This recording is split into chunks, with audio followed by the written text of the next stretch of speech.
Hello and welcome to the UPSC Analyzer. Today we will discuss newspaper analysis dated 19th of November 2023. First news है shouldn't reject constitutional morality says CJI Chandrachud. तो दो तरीके की morality होती है, एक होती है कॉन्स्टिट्यूशनल मोरालिटी जो कि बेस्ड होती है on the principles of constitution like equality, liberty, fraternity, privacy.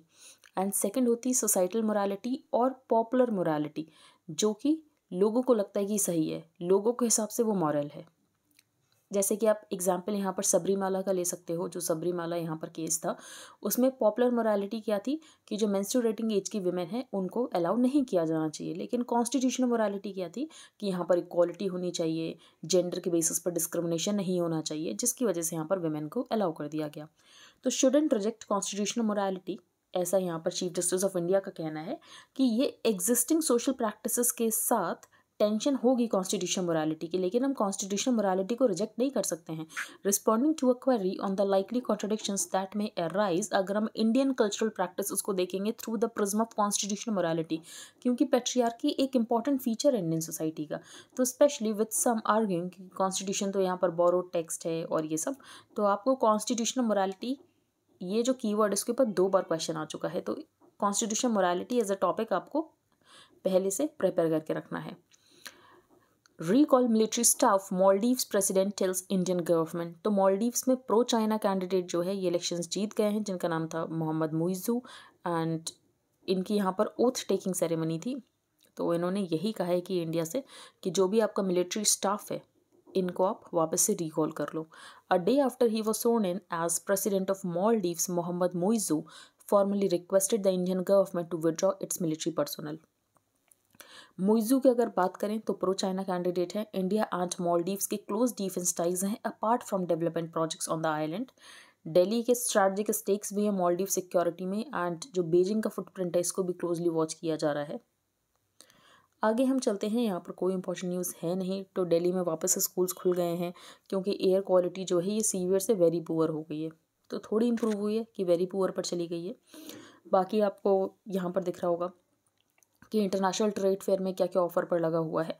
तो ये इंपॉर्टेंट नहीं है, लेकिन यहाँ पर वाइट हनी का मेंशन है। तो वाइट हनी कहाँ पर मिलती है? तो ये मिलती है नरीन। तो white honey from the region of Naryn and walnuts from the Arslanbob forest. तो किर्गिस्तान में ये दोनों चीज़ें मिलती हैं, white Honey.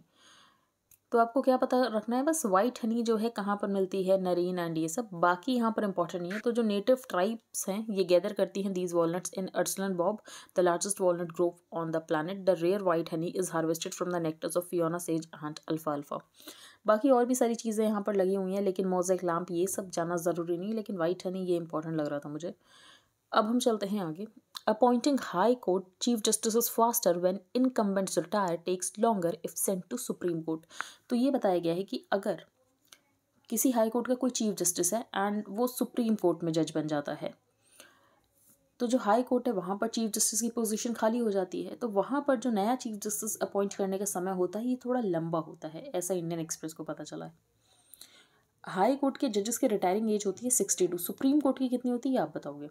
Tamil Nadu assembly read opt 10 bills. तो हमने देखा था कि तमिलनाडु की जो असेंबली है उसने गवर्नर को यहाँ पर बिल्स भेजे थे, गवर्नर ने वापस भेज दिए, अभी असेंबली ने वापस भेज दिए बिल गवर्नर को। आगे हम चलते हैं। Questions by judges are to gain clarity. A case is not concluded until last word is said. तो आपने देखा होगा कि एक जजमेंट 300-400 पेजेस का होता है एंड सोशल मीडिया पर 1-2 लाइन उस जजमेंट की चला देते हैं कि ऐसा बोलते हैं सुप्रीम कोर्ट ने। वो सिर्फ एक लाइन है, जजमेंट नहीं है पूरा का पूरा, एंड लोग उस सेलेक्टिव लाइन के बेसिस पर अपना बताने लगते हैं कि सुप्रीम कोर्ट के जजेस कैसे हैं, ऐसा कर रहे हैं, वैसा कर रहे हैं। तो ये नहीं होना चाहिए। तो जुडिशरी में रिफॉर्म्स टॉपिक है। अगर हम मेंस की बात करें तो some of the key areas of focus that emerge from these discussions कि हमें जुडिशियल इंफ्रास्ट्रक्चर को इम्प्रूव करना, उसके ऊपर सुप्रीम कोर्ट काम कर रहा है। जजेस के साथ साथ कोर्ट स्टाफ की भी कैपेबिलिटी को स्ट्रेंथन करना है एंड जो कोर्ट की पेंडेंसी है इसको रिड्यूस करना है। ठीक है, टेक्नोलॉजी के यूज़ को बढ़ाया है सुप्रीम कोर्ट ने। कॉन्स्टिट्यूशनल केसेस के लिए हमेशा एक बेंच होती है जो कि कॉन्स्टिट्यूशनल केसेस को सुन रही होती है। फिर ESCR ये क्या है? Free and open source electronic database, जिसमें 34,000 जो भी जजमेंट्स हैं उन सबका डेटाबेस है, तो किसी को पे करने की ज़रूरत नहीं है इन जजमेंट्स को एक्सेस करने के लिए। इसके अलावा एक इंटर्नशिप स्कीम फाइनलाइज की गई है with the national commission for scheduled tribes, जो कि इंटर्नशिप प्रोवाइड करेंगे उन स्टूडेंट्स को जो कि शेड्यूल्ड ट्राइब्स से बिलोंग करते हैं। फिर एक कैफ़े शुरू किया गया है, मिट्टी कैफ़े, जो कि पूरी तरीके से रन किया जाता है उन पर्सनस के द्वारा जो कि डिसेबल्ड हैं। ऑन द जुडिशियल साइड्स, अब यहाँ पर ये पूछा गया कि आपका जो गवर्नमेंट जुडिशरी रिलेशनशिप है आपने उसको कैसे रिकैलिब्रेट किया। तो उनका ये कहना है जुडिशियल साइड में जो कोर्ट्स हैं पावर है कि ये गवर्नमेंट के एक्शंस को रिव्यू कर सकती हैं, तो कोर्ट्स के पास पावर है जुडिशियल रिव्यू की। However on the administrative side courts and the government उसी तरीके से कोलैबोरेट करते हैं जिस तरीके से यहाँ पर दो एडमिनिस्ट्रेटिव इंस्टीट्यूशंस कोलैबोरेट करते हैं लोगों की ज़िंदगी को ज़्यादा आसान बनाने के लिए। There were complaints in the past कि जो ड्यू प्रोसेस उसको फॉलो नहीं किया जा रहा, तो उनका ये कहना है ड्यू प्रोसेस को हमने बिल्कुल क्लियरली डिफाइन कर दिया है कि ये प्रॉब्लम कभी आए ही ना। बाकी अगर हम देखें तो सोशल मीडिया का एरा है, तो how do you rate the change if any after 1 year. तो ये बताया गया है कि लाइव स्ट्रीमिंग होती प्रोसीडिंग्स की, वाइड स्प्रेड एंगेजमेंट होता है, जो जजमेंट्स उनकी एक्सेसिबिलिटी बढ़ी है, पर इसका पॉजिटिव भी है नेगेटिव भी है। Well people are now aware of what is happening in the court proceedings, ये जो न्यू इन्फॉर्मेशन है इसको सेलेक्टिवली यूज़ किया जाता है अपने एजेंडा को फुलफिल करने के लिए।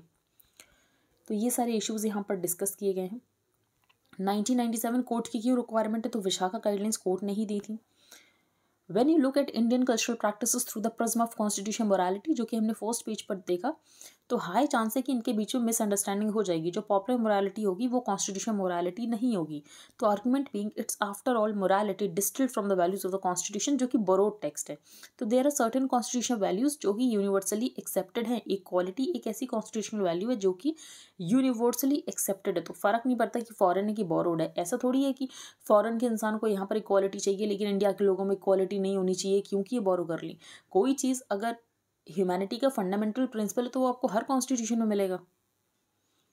अब हम चलते हैं आगे। Different states different strokes, political article, elections की बात की गई है, क्या चल रहा है, बीजेपी को कितनी सीट्स मिलेगी हम नहीं देखेंगे। ओसामा अ न्यू हीरो, ये भी हम नहीं देखेंगे कि यहाँ पर जो पैलेस्टीनियन को जो सपोर्ट कर रहे हैं उनको ओसामा का वो लेटर मिल गया जो कि उन्होंने अमेरिका को लिखा था। नेक्स्ट डीप फेक्स, तो ये बताया गया डीप फेक्स की वजह से जो ऑनलाइन स्पेस है विमेन के लिए और ज़्यादा श्रिंक हो रहा है। द कॉमन एडवाइस जो कि विमेन को दी जाती है, do not show yourself to the world, after all risk ही क्यों लेना है। I never thought of this advice as sensible, लेकिन जिस तरीके से यहाँ पर डीप फेक्स किए जा रहे हैं ये एडवाइस तो सेंसिबल लगने लग गई है। Cut to 2023 when photos that show your face are being used to create fake videos, it lays bare the failure of a perspective, जो कि विमेन के ऊपर ओनस डालता है कि कुछ भी आपके साथ हो सकता है, तो आपको ही अपनी प्रेजेंस को कम करना है। लेकिन करना क्या चाहिए था यहाँ पर, it is young man who need to be condition told repeatedly कि यहाँ पर कंसेंट बहुत इंपॉर्टेंट होता है, रिस्पेक्ट बहुत इंपॉर्टेंट होती है, देयर आर स्ट्रिक्ट नोज, कोई मैनिपुलेशन नहीं करना है फोटोज़ के साथ एंड एनीथिंग एल्स जो कि डीह्यूमनाइज करता है विमेन। एंड अगर ये सब कुछ विमेन के साथ होता है तो विमेन को गुस्सा आना चाहिए ना कि शेम होनी चाहिए, ये इंपॉर्टेंट बात है। तो anger and hurt are natural reactions in such situation but shame is something that is taught and it should not be taught any more, जब यहाँ पर विमेन का कोई गलती ही नहीं है। तो ये बताया है ऑथर ने। वर्ल्ड पेज पर कोई इंपॉर्टेंट न्यूज़ नहीं है। Patients staff leave Gaza hospital, Israeli air strikes में 47 लोग मर गए, ठीक है, ये सब बहुत दिनों से चल रहा है, ये हम नहीं डिस्कस करेंगे। Rural workers in MP Gujarat get the lowest daily wages, यहाँ पर आपको दिख रहा होगा एमपी में यहाँ पर कितने वेजेस हैं, तो 229। अगर हम 2022-23 का देखें गुजरात में 241, बहुत कम है। उड़ीसा में उससे थोड़ा ज़्यादा है, त्रिपुरा में उससे ज़्यादा है। एंड हाईली पेड की अगर हम बात करें तो केरला 764, जम्मू कश्मीर 550, हिमाचल 473। तो ये है हाईली पेड एंड ये है पुअरली पेड। तो आरबीआई ने रिपोर्ट निकाली एंड उससे हमें पता चला। बाकी हमने एप्पल स्पाईवेयर अटैक की न्यूज़ सुनी थी, तो गवर्नमेंट इन्वेस्टिगेट करी है क्या यहाँ पर चाइना लिंक्ड एजेंसीज जो हैं ये इन्वॉल्व हैं। बाकी ओपन एआई के जो यहाँ पर सीईओ थे इनको फायर कर दिया गया है, सैम ऑल्टमैन। तो ओपन एआई का ये चैट जीपीटी है उसकी वजह से बहुत ज़्यादा न्यूज़ में थे, तो अभी इनको फायर कर दिया गया है। तो इम्पॉर्टेंट तो नहीं है पर हमने देख लिया। एक इम्पॉर्टेंट अनाउंसमेंट है, यूपीएससी एनालाइजर मेंटरशिप प्रोग्राम चल रहा है हमारा। तो अभी ये चल रहा है, स्टार्ट नहीं होने वाला है, स्टार्ट हो चुका है 16 अक्टूबर से, लेकिन आप जो 1 महीना निकला है आप उसका भी कवर कर सकते हो। तो जो बहुत सारे स्टूडेंट्स को डाउट है ये कब स्टार्ट होगा, ये स्टार्ट हो चुका है। एंड इसमें करंट अफेयर्स कवर किए जा रहे हैं स्टार्टिंग फ्रॉम जनवरी 2023, तो जनवरी 2023 से लेकर मार्च 2024 तक सारे करंट अफेयर्स कवर किए जा रहे हैं इसमें, प्रीलिम्स एंड मेंस दोनों के लिए। बाकी प्रीलिम्स के जो इंपॉर्टेंट टॉपिक्स हैं उनका भी डिस्कशन हो रहा है, मेंस का भी डिस्कशन हो रहा है, प्राइस यहाँ पर मेंशन है, बाकी आप पेमेंट कैसे कर सकते हो and you have to send your details to the given email ID. तो यहाँ पर सारी डिटेल्स मेंशन है। तो अगर आपको न्यूज़ एनालिसिस अच्छा लगता है एंड अगर आपको कोई डाउट भी है तो आप कमेंट सेक्शन में बता सकते हो, आप टेलीग्राम ग्रुप पर बता सकते हो। And if you like the analysis then please like share and subscribe. Thank you and have a nice day.